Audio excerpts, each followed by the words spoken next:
Hello student, welcome to EPG Pathshala. Myself Dr. Baljinder Singh Gill, Assistant Professor, Department of Biotechnology, Punjab University, Chandigarh. And we will discuss about the in this module various challenges for the cost effective and efficient nanoparticle biosynthesis or the synthesis of nanoparticle, the various challenges that is for the synthesis of nanoparticles which are cost effective and environmental acceptable nanoparticles under the that is paper that is a nano biotechnology. So let us start with the chapter. So in this chapter the objective or the learning outcome after studying or after discussing this chapter, the student will understand the various, that is the main challenges for the researcher to develop a cost effective and environmental acceptable nanoparticle, and also the student will understand the contribution of this air as well as the water pollution with a special example of some selected industry, how which what type of emissions and what type of the there is a possibility of exposure of that particular air pollutant to the living organism. So let us start with that chapter, that is the nanoparticle. There is the various challenges for developing a cost effective and environmental acceptable nanoparticles. So we have already discussed the problem of water pollution, air pollution, and there is we come to know that there is a lot of burden of this air pollution and water pollution, and this burden is more in the developing country like India, and also the various, that is a controlling body, government regulating body, they sets the, that is a parameter or the permissible limit of this water pollutant also and also for the air pollutant also. So to meet that challenge also, and also the formation of, that is a, or the nanoparticle synthesis that are cost effective as well as environmental acceptable, it is a very big challenge. And in the, because they set the permissible limit, WHO, World Health Organization, they also set a permissible limit, for example for various heavy metals, and in various uh, area, various field, for example in the water pollutant, that is industrial effluent, they have their own permissible limit, and the canal or the river, they have their own permissible limit. And similarly air pollutant, residential area or the industrial area, they have their own permissible limit. They are actually set by this regulating body, and mainly the air clean act or the water clean act, they, that is uh, of USA, they give the standard for air, for example they give the standard, that is national ambient air quality standards. So to meet, because the burden of, it is a developing, India is a developing country, and burden of this air and water pollutant is, it is increasing day by day, and it is a very big challenge for the researcher to to develop a cost effective and environmental acceptable nanoparticle, means the nanoparticle which fulfill this permissible limit also, and also they are the cost effective also, and also they are not harmful to the living organism itself, does not pose a problem, that we have already discussed in the previous module also. Also now the developing country, the main problem is also for dense population, they are increasing day by day, that is why they also pose a problem or create a challenge for the researcher under such a condition to develop a environmental acceptable and cost effective nanoparticle for the effective treatment of this pollutant or the water pollutant or maybe the air pollutant also.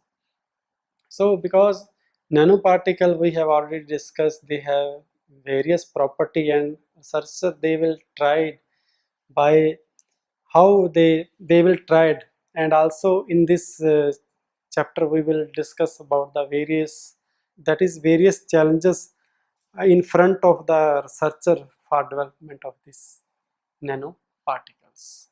So what are the possible challenges for the cost effective and environmental acceptable nanoparticles? Because how this challenge, where are the challenge? That is because we have already discussed that pollution, environmental pollution is one of the major problems, and the pollution of the environment is also one of the largest concern to the science and general public. Also, this slide show what are the selected industrial sector and their contribution to air as well as the water pollution, and to work the workplace hazards. Now these are the slides showing the metal, that is the base metal, iron ore mining, cement manufacturing, where the particulate matter, because particulate matter, air pollutant in the particulate matter we have already discussed, that is two type. One is that is a fine coarse particle, that is 2.5 particulate matter, then is particulate matter 10, that is a coarse particulate matter, then the suspended, that is a total suspended particulate matter also. They have the toxicity because these, for example, base metal and iron ore mining industry, they produce a particulate matter as well as the toxic metal sludge, which is a challenge for the researchers for their removal, effective removal. Similarly, in the slide there are the various industries and their emission, both air as well as the water, and their workplace. For example, in the first industry, that is the base metal and iron ore mining, the main problem air pollutant is particulate matter, and the water is a toxic metal sludge, and that is a workplace, that is a silica. Or similarly, another iron and steel melting, for example, that is a particulate matter sludge, and the plate that are the main where we have to work, that is the carbon monoxide and as well as the nickel. They are the main toxic compound which researchers want to remove. So these are the challenges for the researchers. This actually slide actually show only a few industries, and there are a lot of industries which produce the various air pollutant and water. And I have already mentioned that the US Air Clean Act as well as the Water Act, they have set a permissible limit for this air pollutant as well as the water pollutant. And similarly, India, they also follow the same criteria or the same standards that are used by the USA for the permissible limit of this air as well as the water pollutants. So this is a big challenge. The big challenge is that is for the researcher, that is a high level of pollutants. That is also a big challenge. This slide actually show what are the driving force or which type of action is needed. For example, if there is a which driving force lead to that particular action. For example, treatment action, it involved which is the driving force, that is the effects like mortality rate increases which required the treatment of that particular pollutant. Similarly, education awareness raising. This we will also discuss in the coming slide also, how the education awareness is required. That is also a big challenge to combat with the environmental pollution problem. So the exposure condition, like how much dose, absorbed dose, how much external exposure is required, these are required. These driving force, it actually required the education awareness. Similarly, the environmental improvement action, the driving force behind this environmental improvement is a natural hazard, resource availability, pollution level. Similarly, what are the driving force for the hazard management, that is a production, consumption, as well as the water waste release also. These are the driving force behind the hazard management also. Next, for example, if the action is a economy policy or the social policy or the clean technologies, then the driving force is the population growth as well as the economy development technology also. So this slide basically show the action, which type of action is required, and what are the cause of that action, or what are the driving force behind that action, that is explained in this slide. Air pollutant, we have already discussed in previous module, that is various air pollutant, like that is a compound of carbon, compound of sulfur, compound of nitrogen, and also that is a volatile organic compound, dioxin also. Now the second one is that is the main air pollutant is a particulate matter. So the particulate matter, they are of two type. One is fine particulate matter, that is a PM 2.5. 2.5, it is a size of that air particulate matter. Then PM 10, that is a coarse particulate matter. The size of that particulate matter is 10 micrometer. Then there is a total suspended particle, that is a total suspended particle. So these are the main problem of air pollutant in the environment is, that is from the particulate matters mainly. And as we have already discussed in the module, that is in the air pollution, that is the India is a one of the country where particulate air matter polluted particulate air, that is particulate matter of air, that is most polluted particular matter in the air, that is out of first 10, 4 cities is from the India. Similarly, regarding the water pollutant, we have already discussed the various water pollutant in the previous module, and this water pollutant, they also cause a major problem to the, and also cause a health effect to the living organism. And this water pollutant, government also we will discuss in the coming slide, that government also, that is set a regulation for the water scarcity in the country also. Now, as we have already mentioned that there are the various water pollutant, also the problem is major, that is a air pollutant also, particulate matter, and the air pollutant like compound of carbon, compound of nitrogen, NOx also, compound of carbon like carbon dioxide and SO2. And similarly in the water there is a pollutant like water pollutant, organic pollutant, pesticide, residues, etc. Now actually let us take a very simple example. For example, how we can recognize the water scarcity, because all in the different, because India is a developing country also, and different area have a different requirement of water. For example, there are some area where there is a water scarcity, and similarly some area is like where the polluted water is more as compared to the other. That is why this is this actually slides show the recognition of water scarcity, because government they have required regulation for the supply of water in the agriculture and also for the supply of household and industry, and it vary from area to area depending upon the availability of the water, which create the market opportunities also. So the water prices, it may rise or decrease, it will depend upon the availability of water.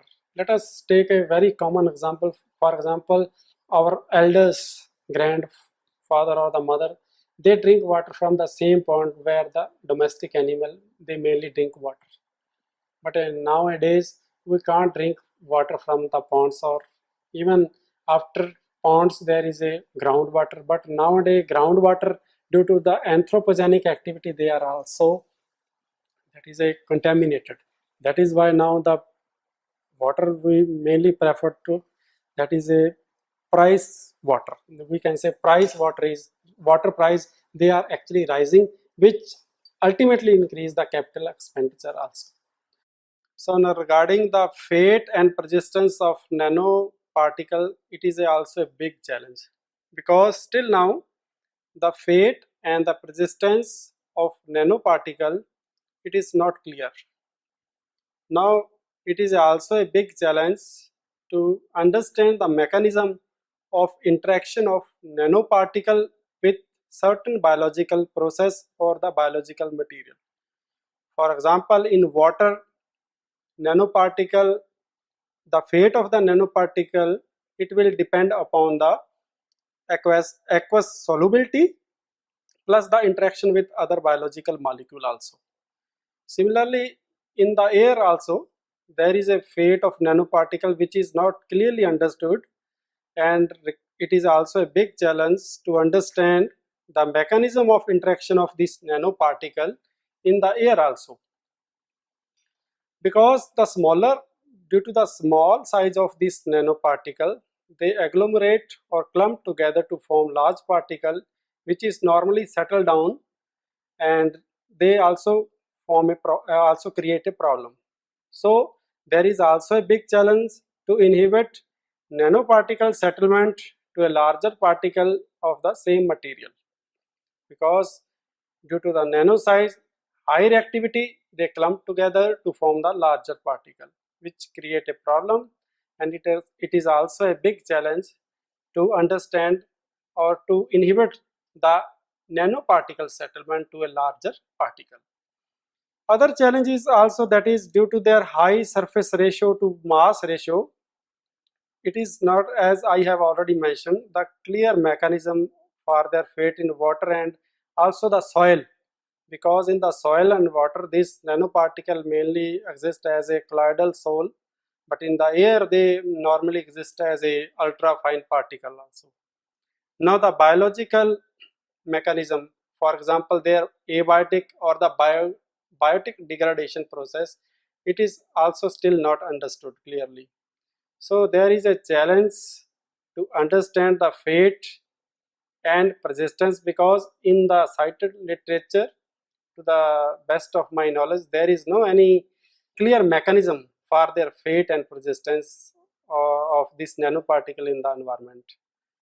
Now their product toxicity, because sometimes these nanoparticles, they react with untargeted, non-targeted molecule, and it is also a big problem, because their high reactivity, they react with the non-target molecule, and sometimes this non-target molecule, they are even more toxic than the reactant also, or than the pollutant also, which create another problem, or it is also a big challenge to inhibit such a reaction or such a interaction with the non-targeted molecule.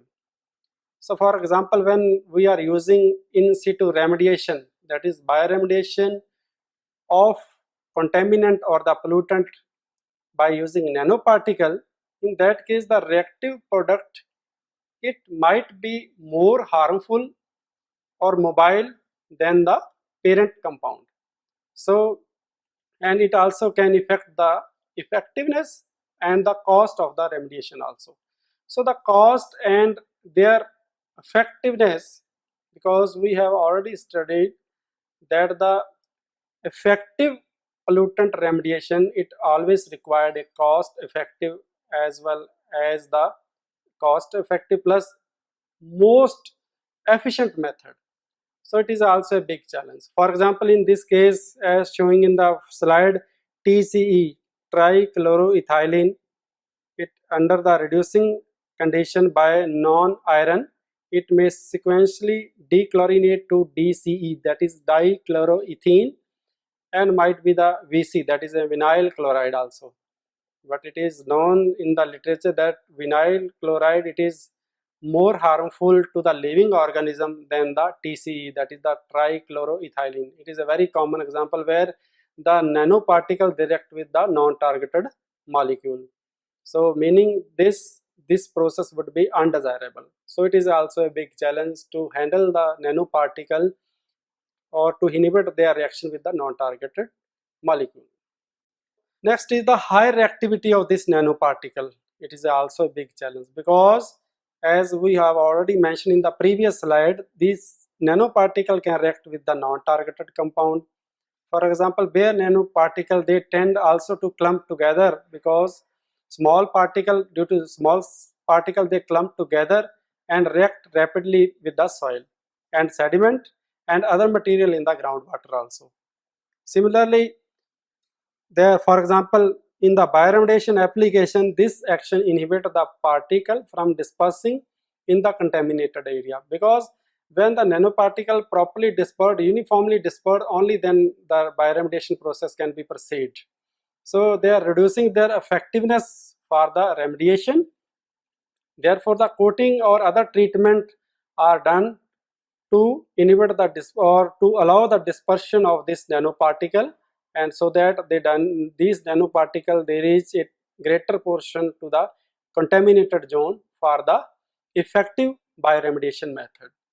Now the coating, for example, the coating of non-zero valent ion that is most commonly used in the bioremediation process, they include the that is the interaction with the, also include the surfactants, polyelectrolytes coating, emulsification layer and protective shells made from the silica or the carbon. Or so the coating or other treatment are required, which is also a cost effective, that is not a cost effective method because it required another treatment. So it is also a big challenge, that is a high reactivity of the nanoparticle. Now the big challenge is very big challenge, that is the design of nanoparticle for pollutant removal.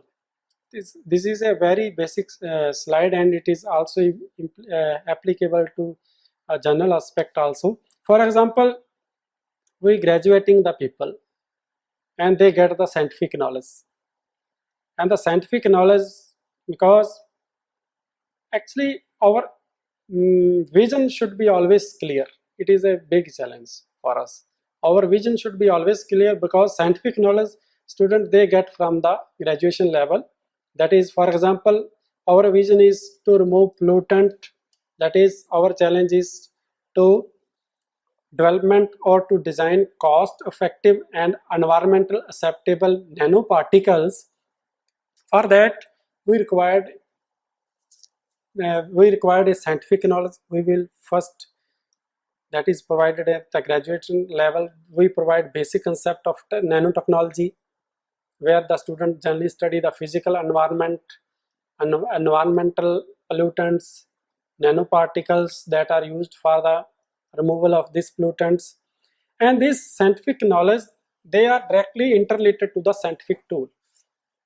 Now the scientific tool, they are mainly people or the student, they learn from the postgraduate level, where they learn the various instrumentation, wastewater treatment technologies, and the research methodology, and what are the control strategies for air pollutant as well as the water pollutant. These both are interrelated. So there is a requirement. It is a very big challenge because most of the students they gain scientific knowledge, but they do not have the scientific knowledge. That is the difference between also a technician and the scientist also. And India is a developing country, and they required a scientist, not the mainly the technician, because that is a big challenge to design a nanoparticle for the removal of pollutant. And when we go into the data, that is only country US, and among the Asian only the China 5% they have the patent in the or related to the nanoparticle. But India still they are lacking in the nanoparticle patenting. Now this scientific, if the student have scientific knowledge as well as the scientific tool, they have the application in the various field. For example, in this case, their application in the environmental application, that is for the removal of that is environmental acceptable and cost effective nanoparticle to combat with the environment pollutants. Now this is for any contaminated site, how the scientists they design the nanoparticles.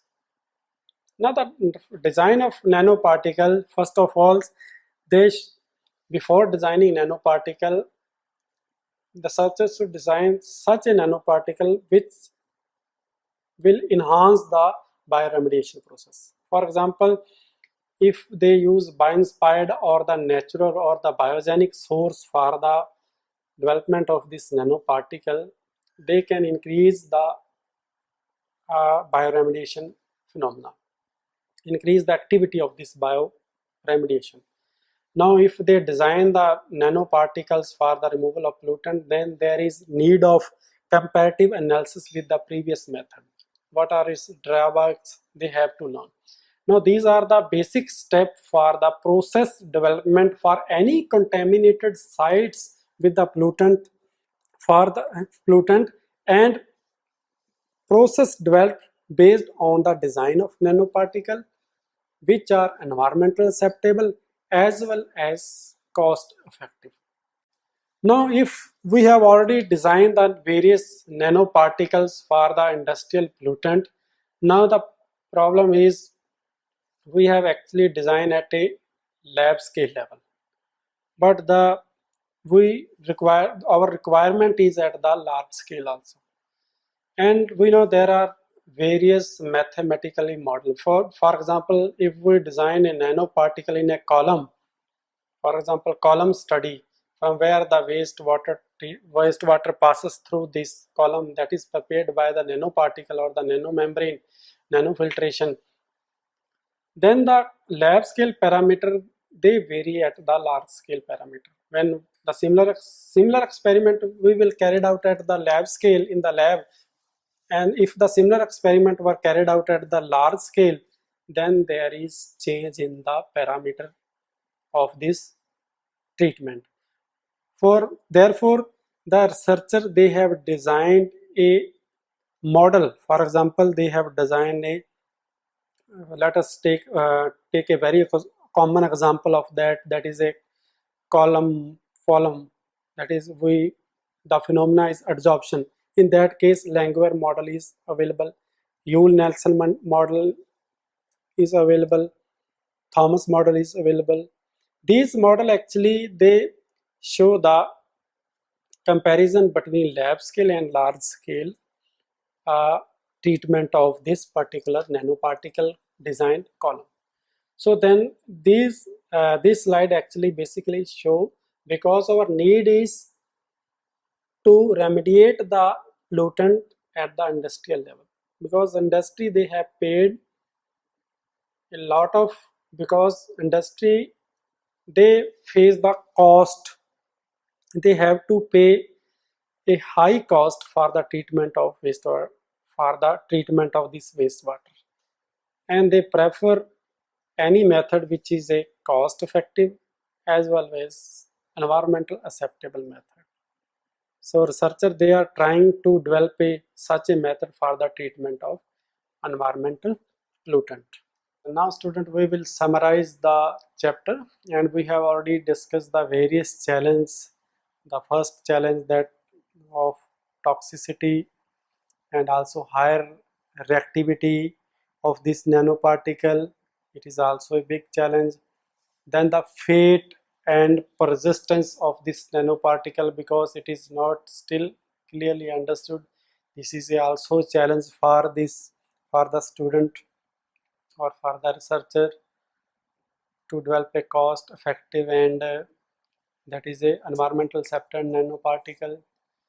And there next is the main challenges is that we have already summarized in this chapter, that is the to design the nanoparticle, and this design it required a researcher, that is we have already summarized in this chapter, that is we want to undergraduate, we want scientific knowledge, we want scientific tool, because these two are interrelated, and this tool and this scientific knowledge, they interact with each other, and they produce a application in the various field like environmental, because we are discussing about the environmental pollutant.